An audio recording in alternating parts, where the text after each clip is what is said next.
Welcome back students, this is 12th physics class. और आज अपन है ना क्वेश्चन नंबर 15 जो है न्यूमेरिकल कर रहे थे। क्वेश्चन नंबर 15 से अपने को स्टार्ट करना है। तो सबसे पहले अपन क्वेश्चन जो है वो अपन थोड़ा सा पढ़ लेते हैं कि इसमें क्वेश्चन में अपने को क्या गिवन है और उसके अकॉर्डिंग अपने को फिर इसका जो आंसर है वो अपने को करना है। तो according to the question, a spherical conducting shell, a spherical conducting shell of inner radius r1 and outer radius r2 has a charge capital Q। यानी अपने पास कोई कंडक्टिंग शेल है और जिसकी इनर रेडियस और आउटर रेडियस ये r1 और r2 दे रखी है, और वो जो कंडक्टिंग शेल है ना उस पर चार्ज जो है वो कितना दे रखा है अपने को, Q दे रहे हैं। ठीक है। और a charge small q is placed at the centre of the shell. एक स्मॉल क्यू चार्ज है वो शेल के सेंटर पर रखा है। What is the surface charge density on the inner and outer surface of the shell. यानी कि अपने को inner and outer charge density जो है वो अपने को क्या करनी है स्टूडेंट्स, फाइंड करनी है कि इनर चार्ज डेंसिटी क्या होगी और आउटर चार्ज डेंसिटी क्या होगी। इसके बारे में अपने को स्टूडेंट्स है ना स्टडी करनी है। तो देखो इसको अपन ऐसे करेंगे, जैसे मान लो जैसे क्वेश्चन ने कहा है कि a spherical conducting shell of inner radius r1 and outer radius r2। तो मान लो ये अपने पास कोई कंडक्टिंग शेल है। ये देखिए, ये जो इनर रेडियस है ये तो मान लेते हैं अपन r1 है, और आउटर जो रेडियस है ये क्या मान लेते हैं अपन, r2 है। इनर रेडियस r1 और आउटर रेडियस r2 जाएगी। ठीक है। यहाँ अपन ने मान लो चार्ज दे रखा है कैपिटल Q। ठीक है। और यहाँ पे चार्ज क्या दे रखा हमने, स्मॉल q। ये भी पॉजिटिव और ये भी क्या है, पॉजिटिव। अच्छा, यहाँ अगर आपने स्मॉल q चार्ज रखा है पॉजिटिव, तो यहाँ अंदर की तरफ है ना -q चार्ज हो जाएगा ड्यू टू इंडक्शन, क्योंकि ये क्या है कंडक्टिंग सरफेस बन गई। तो इस प्लस क्यू की वजह से यहाँ पे प्लस पॉजिटिव चार्ज है ना, तो उतना ही ना यहाँ अंदर की तरफ है ना नेगेटिव चार्ज आ जाएगा -q। यहाँ -q चार्ज आया तो ऑब्वियसली यहाँ पे क्या आएगा, +q चार्ज आएगा। देखो ये -q कब कैसे आया होगा, यहाँ से कोई इलेक्ट्रॉन चल के वो इधर आया होगा इसकी वजह से, तो यहाँ पे पॉजिटिव बना और यहाँ पे क्या बन गया, नेगेटिव। अब देखो ऊपर सरफेस पे कितने चार्ज हो गए, एक तो +q और एक स्मॉल q। ठीक है। अब आपको पूछा inner charge density and surface charge density. पहला क्वेश्चन क्या है अपना, a charge small q is placed at the centre, what is the surface charge density on the inner. चलो surface charge density on inner,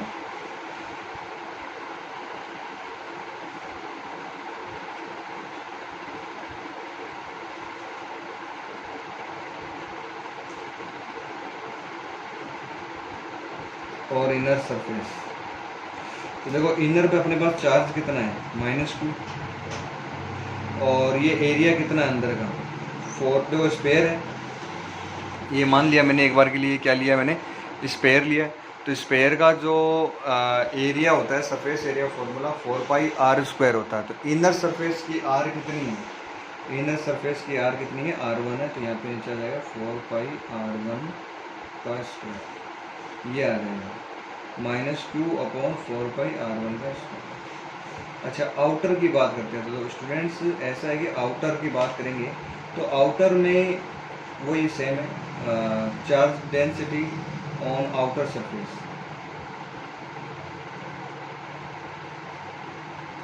surface charge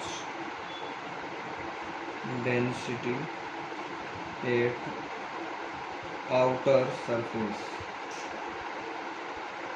तो outer surface पे charge बताओ total कितना हो गया, +q, सॉरी एक तो ये वाला q हो गया और एक ये वाला q हो गया। तो टोटल चार्ज क्या हो गया, q + स्मॉल q, और ये वाला जो एरिया है ये कितना होगा, 4πr2 का स्क्वायर। डेंसिटी में अपन जैसे कि वॉल्यूम डेंसिटी है तो वॉल्यूम का डिवाइड करना पड़ता है, सरफेस डेंसिटी है तो सरफेस का क्या करना पड़ता है स्टूडेंट्स, अपने को डिवाइड करना पड़ता है। इस तरीके से आपको ये क्वेश्चन सोल्व करना है। इसके बाद इसका जो सेकेंड पार्ट है उसमें क्या पूछा है, Is the electric field inside a cavity zero even if the shell is not spherical but has any irregular shape? Yes.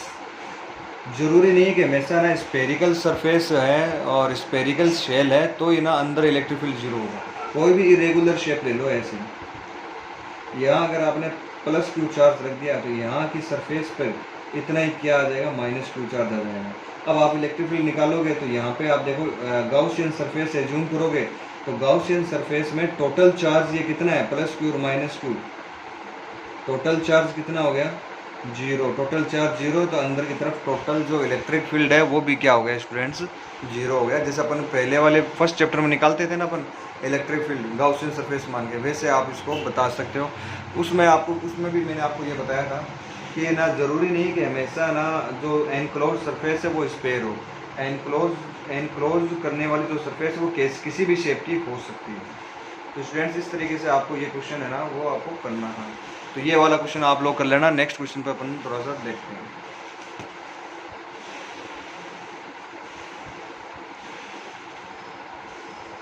Okay, next ये क्वेश्चन है 2.16, आपको दिख रहा होगा क्वेश्चन नंबर 2.16। ओके, क्वेश्चन को पढ़ते हैं। Show that the normal component of electrostatic field has a discontinuity from one side of the charged surface to another, given by E2 minus E1 dot n cap is equal to sigma upon epsilon naught. Discontinuity from one side of charged surface to another side. इस तरह का question अपन ने पहले भी कर रखा है और स्टूडेंट्स आज अपन एक बार फिर से इसको देख लेते हैं। क्वेश्चन को ध्यान में रखना साथ में। अपने पास एक चार्ज सरफेस है, मान लो ये चार्ज सरफेस हो जाएगी यहाँ।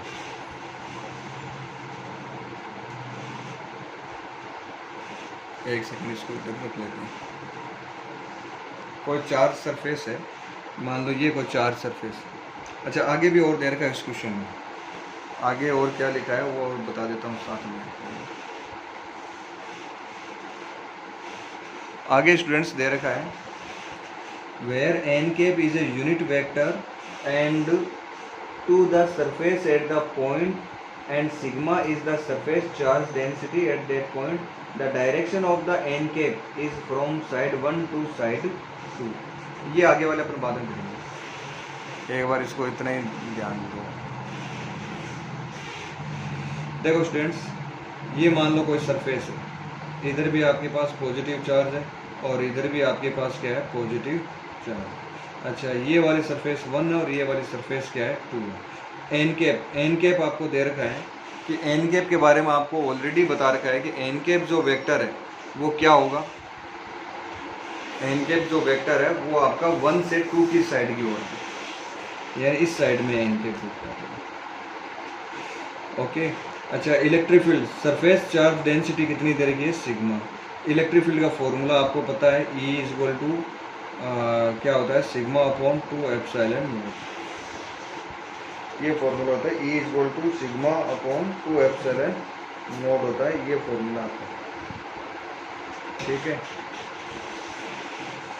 अच्छा, इसके बाद में ये आपका मान लो इस साइड में देखो ये वाली सरफेस 2 है और ये वाली सरफेस क्या आपकी 1 है। तो ये जो 2 सरफेस है तो यहाँ पे अपन मान लेते हैं E2 वेक्टर और ये वाला जो यूनिट वेक्टर क्या है आपका एन के, ठीक है। एक पॉइंट P मान लिया, ये मान लो P पर है ना, E2 की डायरेक्शन आ गई आपकी इधर।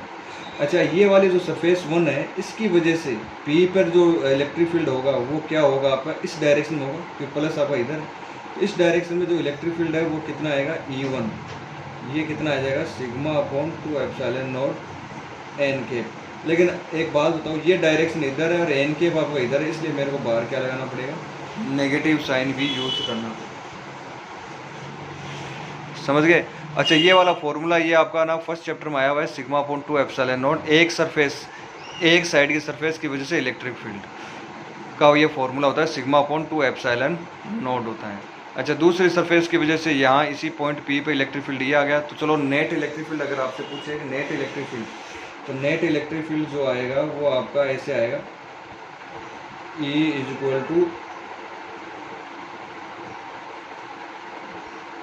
E2 प्लस E1, ऐसे तो करते हैं अपन। कि कोई भी जो टू वेक्टर्स है उन दोनों वेक्टर्स को अपन क्या कर देते हैं, ऐड कर देते हैं, तो अपने पास नेट इलेक्ट्रिक फील्ड निकल जाता है। लेकिन यहाँ अपने को प्रूफ क्या करना है, ये प्रूफ नहीं करना, अपने को प्रूफ क्या करना है, E2 minus E1 dot n के is equal to sigma upon epsilon naught. Students अपने को ये चीज़ है ना, ये चीज़ अपने को क्या करनी है, प्रूफ करनी है, ये वाला। तो चलो E2 माइनस E1, देखो ये रहा E2, ये रहा E1, E2 माइनस E1। तो मैं पहले लेफ्ट हैंड साइड ले लेता हूँ इसकी, केवल इतना ही कर दो एक बार, E2 माइनस E1, तो ये आ जाएगा sigma upon 2 epsilon naught n के minus minus sigma upon 2 epsilon naught n के। ठीक है, ये आ जाएगा आपका E2 माइनस E1 आ जाएगा, E2 minus E1, N cap ले लेना कॉमन, माइनस माइनस हो जाएगा प्लस, तो ये हो जाएगा आपका sigma upon 2 epsilon not plus sigma upon 2 epsilon not, और एन केप आ जाएगा इधर, E2 माइनस E1 करेंगे तो ये आ जाएगा sigma upon epsilon naught N cap. अच्छा, इधर जो प्रूफ करना है उसके साथ में क्या है, डॉट में क्या है, एन केप है। तो चलो मैं एन केप का डॉट प्रोडक्ट कर देता हूँ दोनों साइड में। इधर भी मैंने एन केप का डॉट प्रोडक्ट कर दिया और उधर भी मैंने एन केप का डॉट प्रोडक्ट कर दिया ना, दोनों तरफ एन केप का डॉट प्रोडक्ट।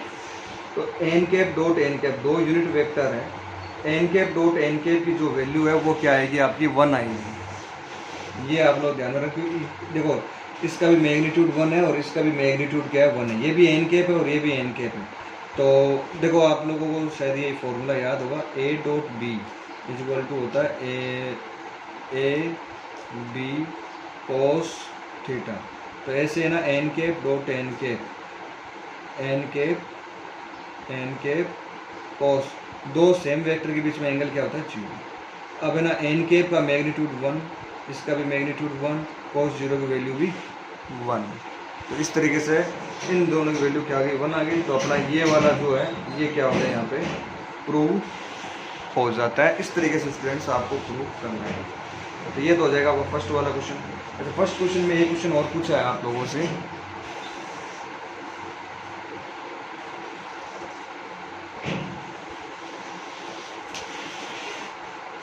ये पूछा है, hence show that just outside a conductor the electric field is sigma n cap upon epsilon not. यानी कि जो जस्ट आउटसाइड जो कंडक्टर है ना, कंडक्टर के जस्ट आउटसाइड में जो इलेक्ट्रिक फील्ड है वो आपका सिग्मा अपॉन एप्सिलॉन नॉट होता है। ये प्रूफ करना है, सिग्मा अपॉन एप्सिलॉन नॉट होता है। ये स्टूडेंट्स अपने को क्या करना है, प्रूफ करना है। तो इसको प्रूफ कैसे करेंगे वो चीज़ अपन चलो समझते हैं इसमें।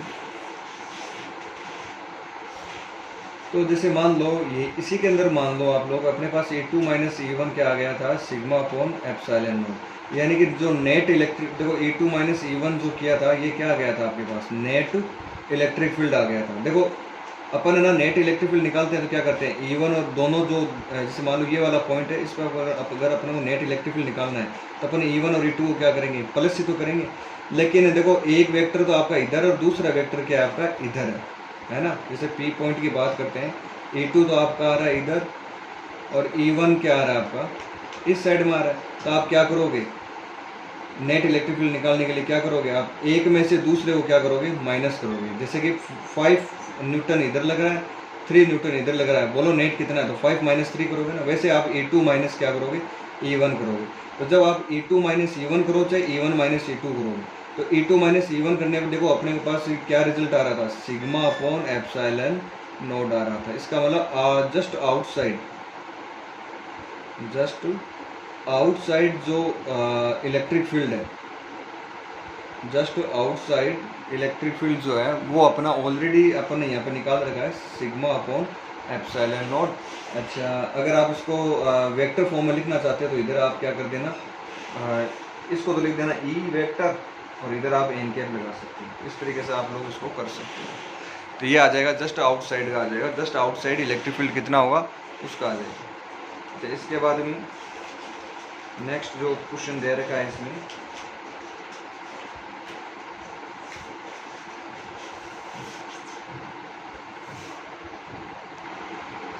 स्टूडेंट्स इसका जो बी पार्ट है उसको भी थोड़ा समझते हैं अपन।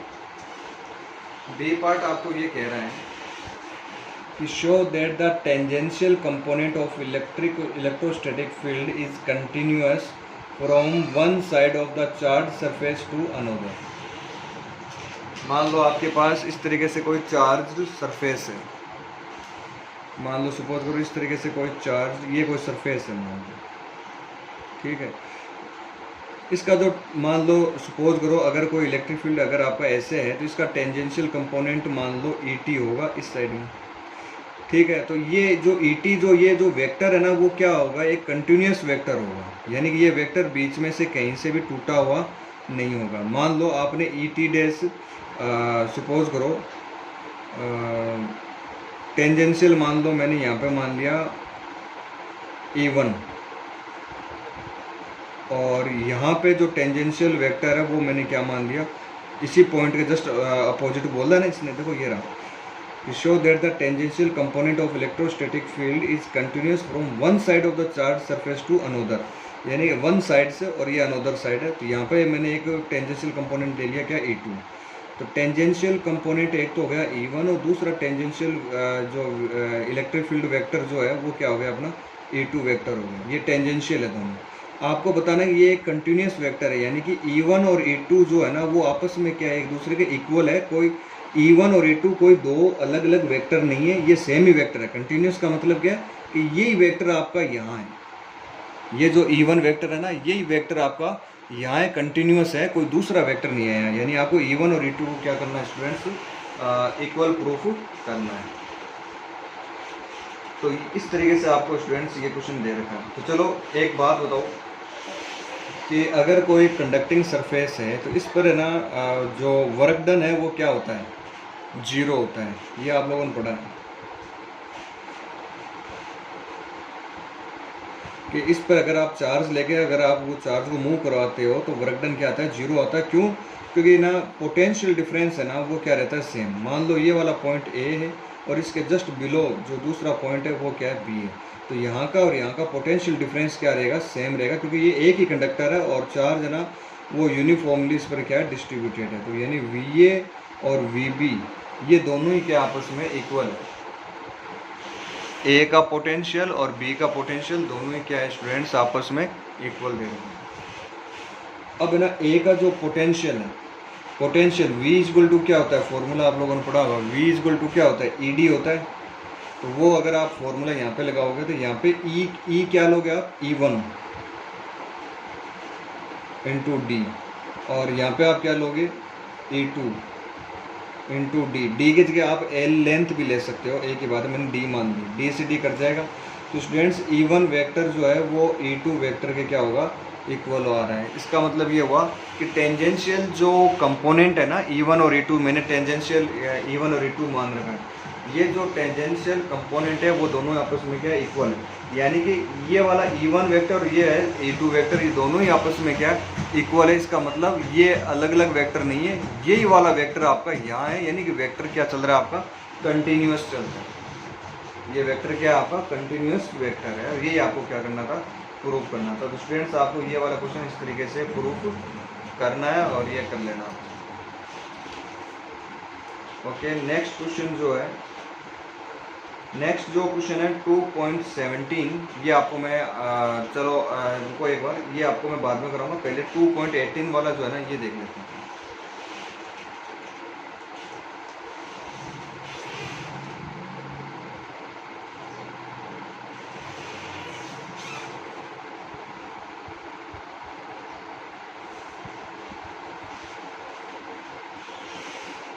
2.18 जो क्वेश्चन है students, in a hydrogen atom the electron and proton are bound at a distance of about 0.53 angstrom. Estimate the potential energy of the system in electron volt taking the zero of potential energy at infinite separation of the electron from proton। जैसे मान लो कोई hydrogen atom है जिसके अंदर ये यहाँ पे तो है प्रोटॉन और इसके चारों ओर मान लो यहाँ क्या है अपने पास एक इलेक्ट्रॉन, और ये वाला जो डिस्टेंस है, ये जो डिस्टेंस है ये आपकी 0.53 एंगस्ट्रॉम। ठीक है, आपको ना इन दोनों की पोटेंशियल एनर्जी फाइंड करनी है। तो ये अच्छा, इन्फिनिटी पर जो पोटेंशियल एनर्जी है वो क्या लेनी है अपने को, जीरो। इन्फिनिटी पर जो पोटेंशियल एनर्जी है वो क्या होती है, जीरो होती है। तो अगर आप ना इस पोटेंशियल एनर्जी फाइंड करनी है इस पूरे सिस्टम की, तो पोटेंशियल एनर्जी का फाइंड करने का फॉर्मूला देखो आप ना ऐसे निकाल सकते हो कि पोटेंशियल एनर्जी का मतलब ये हो गया कि अगर आपका इलेक्ट्रॉन यहाँ रखा है इन्फिनिटी पर, इन्फिनिटी को आप ना यहाँ लेके आओगे तो आपको कुछ ना कुछ क्या करना पड़ेगा, वर्क करना पड़ेगा, और वो वर्क ही ना आपका क्या होता है, पोटेंशियल एनर्जी होता है। ठीक है, तो यहाँ से यहाँ तक लाने में जो वर्क होगा वो क्या होगा, आपका पोटेंशियल एनर्जी होगा। तो देखो पोटेंशियल एनर्जी अपन ऐसे फाइंड करेंगे, पहले आपका यहाँ पे था, ये इलेक्ट्रॉन कहाँ था, यहाँ था, तो यहाँ पे जो पोटेंशियल एनर्जी, इन्फिनिटी में पोटेंशियल एनर्जी क्या होती है, जीरो होती है। इन्फिनिटी में पोटेंशियल एनर्जी क्या होती है, जीरो होती है। यानी ये रेफरेंस पॉइंट है और यहाँ से अपने को लेके आना है, तो यहाँ पे पोटेंशियल एनर्जी कितनी होती है, जीरो होती है। ठीक है, तो इन्फिनिटी पे पोटेंशियल एनर्जी जीरो, तो यानी कि फाइनल अच्छा इसको अपन उठा के यहाँ ले आएंगे तो फाइनल एनर्जी कुछ ना कुछ आएगी। तो अपन फॉर्मूला कैसे निकालेंगे, final energy minus initial energy या initial potential energy, initial potential energy.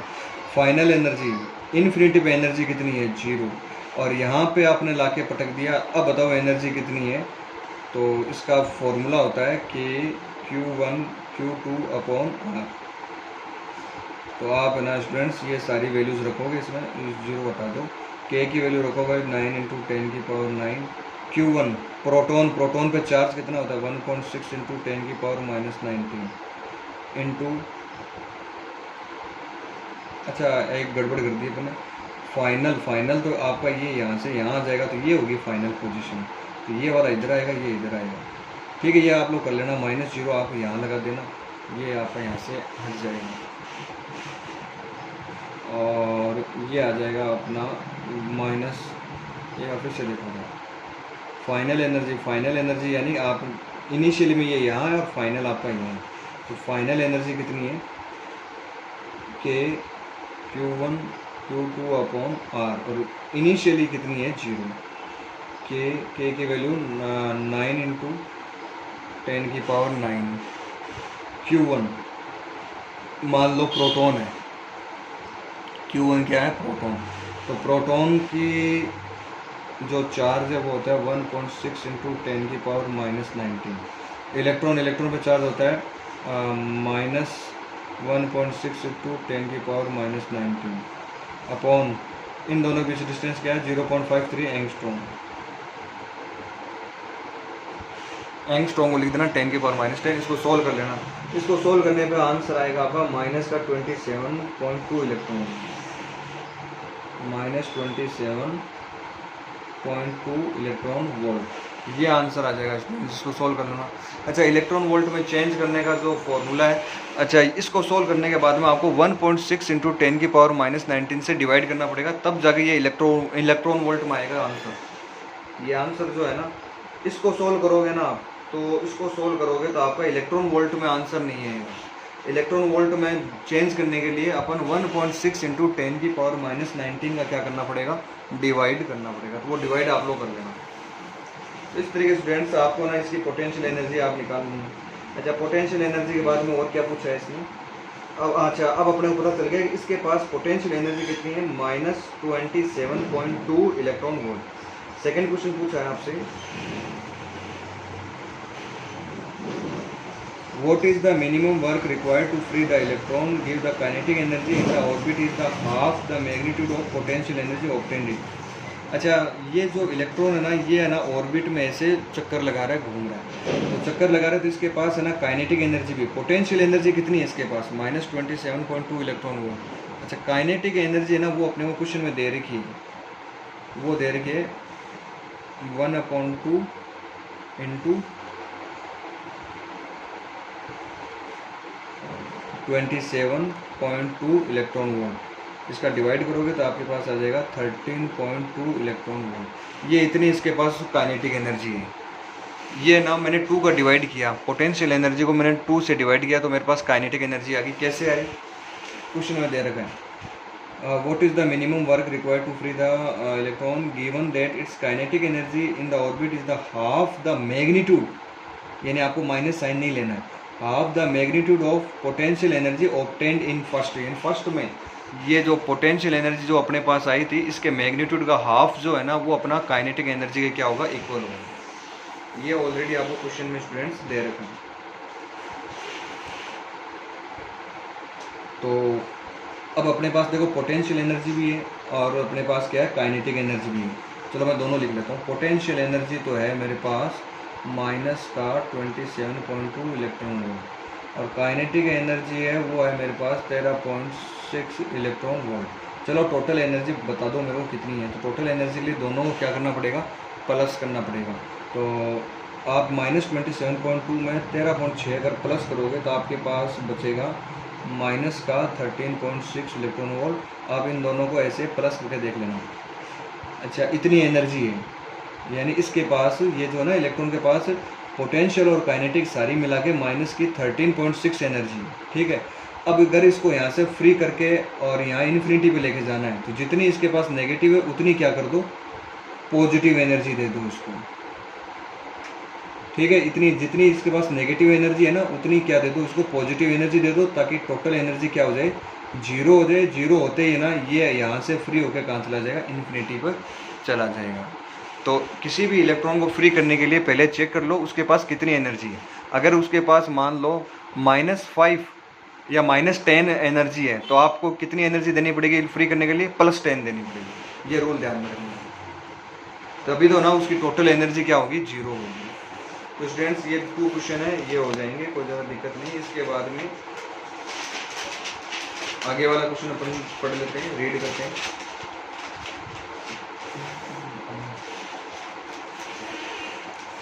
What are the answers to first and second, यानी ये जो फर्स्ट और सेकेंड में जो आपने आंसर दिए, if the zero of potential energy is taken at 1.06 angstrom separation. अच्छा, पहले तो अपन इन्फिनिटी से लेके आ रहे थे, अब अपन इन्फिनिटी से नहीं लेके आएंगे, अब अपन 1.06 एंगस्ट्रॉम सेपरेशन से अपन लेके आएंगे। और वहाँ पे अपने को पोटेंशियल एनर्जी कितनी चाहिए, जीरो बनानी है पोटेंशियल एनर्जी। तब है ना फर्स्ट और सेकेंड के क्या आंसर होंगे ये आपको बताना है। देखो इसको ऐसे समझते हैं, मान लो ये यहाँ पे प्रोटॉन है और ये अपनी यहाँ पे अपना मान लो इलेक्ट्रॉन और इनके बीच की डिस्टेंस है 0.53 एंगस्ट्रॉम। अच्छा, पहले अपन इन्फिनिटी की बात कर रहे थे, अब अपन इन्फिनिटी की बात नहीं करेंगे। यहाँ ये जो टोटल सेपरेशन है ये है 1.06 एंगस्ट्रॉम। ये जो टोटल सेपरेशन है वो कितनी है, 1.06 एंगस्ट्रॉम है। ये वाला पॉइंट ए हो जाएगा और ये वाला पॉइंट बी हो जाएगा। अच्छा, यहाँ से अपने को यहाँ पे लेके आना कि जैसे ना रेफरेंस पॉइंट पहले क्या लिया था अपन, इन्फिनिटी लिया था, इन्फिनिटी से आप लेके आ रहे थे। अब आपको इन्फिनिटी से आपको यहाँ नहीं आना है, आपको यहाँ से यहाँ आना है। अच्छा, क्वेश्चन में दे रखा है कि यहाँ पे जो पोटेंशियल एनर्जी क्या हो, इफ़ पोटेंशियल एनर्जी यहाँ पे क्या हो, जीरो। लेकिन यहाँ अपने फॉर्मूले में इस केस में अभी जीरो है नहीं, लेकिन मान लो अगर जीरो हो तो फिर यहाँ पे पोटेंशियल एनर्जी बताओ क्या होगी। लेकिन यहाँ पे अभी जीरो नहीं है पोटेंशियल एनर्जी, ध्यान में रखना, जीरो मत मान लेना। जीरो पोटेंशियल एनर्जी कहाँ होती है, इन्फिनिटी होती है। लेकिन अगर यहाँ पोटेंशियल एनर्जी जीरो हो तो फिर यहाँ पे कितनी होनी चाहिए पोटेंशियल एनर्जी, ताकि यहाँ एनर्जी क्या हो जाए, जीरो हो जाए। लेकिन यहाँ अभी पोटेंशियल एनर्जी अपनी जीरो नहीं है। तो पोटेंशियल एनर्जी फर्स्ट वाले क्वेश्चन में अपन ने कैसे फाइंड की थी,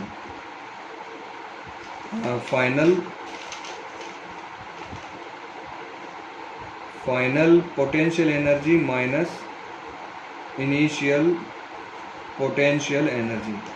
फाइनल यानी यहाँ पहुँच गया तो पोटेंशियल एनर्जी का फॉर्मूला लगा दो, Q1 यानी प्रोटॉन, Q1 Q2, चलो ये बाद में लिख देंगे। इनके बीच की डिस्टेंस कितनी है, 0.53 एंगस्ट्रॉम, माइनस इनिशियली, यानी अब आप यहाँ से आप यहाँ पे आओगे तो यहाँ पे अभी पोटेंशियल एनर्जी कितनी है, जीरो, पोटेंशियल एनर्जी अपने को निकालनी पड़ेगी। वही फॉर्मूला Q1 Q2 अपॉन यहाँ से यहाँ के बीच की डिस्टेंस कितनी है, 1.06 एंगस्ट्रॉम। स्टूडेंट्स आपको ये ना सोल्व करना पड़ेगा, Q1 Q2 की वैल्यू रखनी पड़ेगी। Q1 और Q2 की वैल्यू, Q1 यानी कि प्रोटॉन का चार्ज, Q2 यानी कि इलेक्ट्रॉन का चार्ज। अब देखो ऐसे रखोगे आप वैल्यू इसमें, 9 इंटू 10⁹ Q1 प्रोटॉन का चार्ज तो लेते हैं प्लस में, और इलेक्ट्रॉन का चार्ज क्या लेंगे अपन, माइनस में। तो ये ना मत भूल जाना, ये प्लस माइनस लगाना है, ऐसा ही आपको इसमें करना है, और फिर आपको इसको पूरे को क्या करना है, सोल्व करना है। तो सोल्व करने पे आपके पास आ जाएगा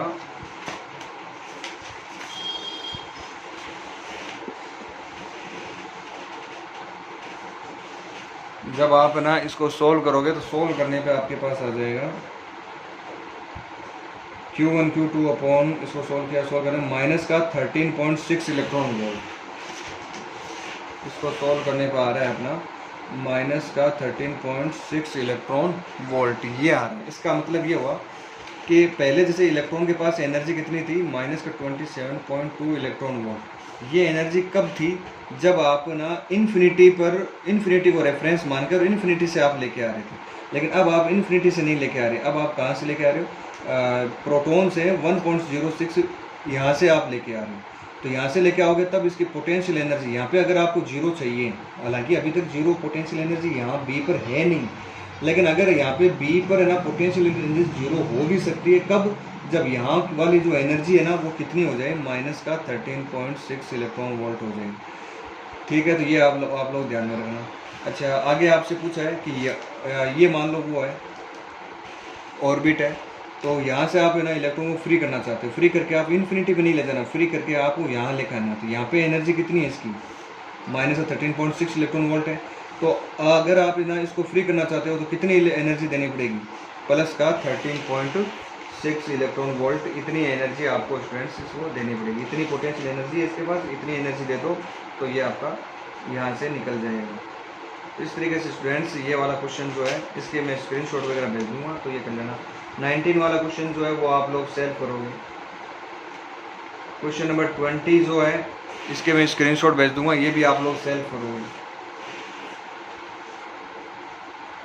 21 ये मेरे को करवाने पड़ेगा, तो ये आपको मैं नेक्स्ट वीडियो लेसन में करवा दूँगा। ये 20 तक कर लो आज।